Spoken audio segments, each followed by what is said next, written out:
இது நம்ம எக்ஸலன்ஸோட பேக் 3. ஒரு உளுந்து வச்சு உங்கள் ஹேரை செம்ம சாஃப்ட் ஆக்குற இந்த பேக்கை வீட்டிலே செய்யலான்னு உங்களுக்கு தெரியுமா? வாங்க எப்படி செய்கிறதுன்னு வீடியோக்குள்ளே போய் பார்க்கலாம். ஒரு மிக்ஸி ஜாரில் நைட்டு ஃபுல்லாக ஊற வச்ச உளுந்து, அப்புறம் வேக வச்ச சாதம், இதெல்லாம் ஒரு 4 டேபிள் ஸ்பூன் சேர்த்துட்டு, கத்தாழை இருக்கு இல்லையா, அதில் ஒரு மீடியம் சைஸ் பீஸ் எடுத்து தோல் நீக்கிட்டு அது இந்த மாதிரி தண்ணியில் நல்லா வாஷ் பண்ணிவிட்டு சேர்த்துக்கலாம்.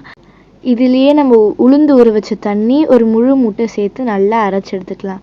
அரைச்ச இந்த பேக்கோட ஒரு டீஸ்பூன் அளவுக்கு கேஸ்டர் ஆயில், ஒரு டீஸ்பூன் அளவுக்கு ஹனி சேர்த்து இந்த மாதிரி நல்லா மிக்ஸ் பண்ணி எடுத்துட்டா நம்மளோட பேக் ரெடி. பாருங்கள் எவ்வளோ க்ரீமியாக செமையாக இருக்குல்ல. தலையில் ஆயில் அப்ளை பண்ணிட்டு இந்த பேக்கை உங்கள் ஸ்கேல்ப் அண்ட் ஹேரில் அப்ளை பண்ணி 20 மினிட்ஸ் கழித்து வாஷ் பண்ணிடலாம். எந்த பேக் அப்ளை பண்ணுறதுக்கு முன்னாடியும் தலையில் கண்டிப்பாக எண்ணெய் வச்சுருக்கணும். ஏன்னா நம்ம சேர்க்குற பொருள்லாம் நம்ம ஹேரை ரொம்ப ட்ரை ஆக்கும்.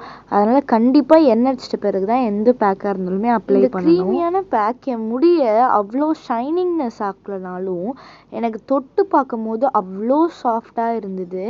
என் ஹேரில் இருக்க பாதி ஸ்ப்ளிட்டன்ஸ் குறைஞ்ச மாதிரி ஃபீல் ஆச்சு. ப்ளஸ் தொட்டு பார்க்கவும் செம சூப்பராக இருந்தது. இந்த பேக்கை நீங்களும் வீட்டில் ட்ரை பண்ணிவிட்டு எப்படி இருக்குன்னு மறக்காமல் கமெண்ட் பண்ணுங்கள். Don't forget to like, share, comment and subscribe.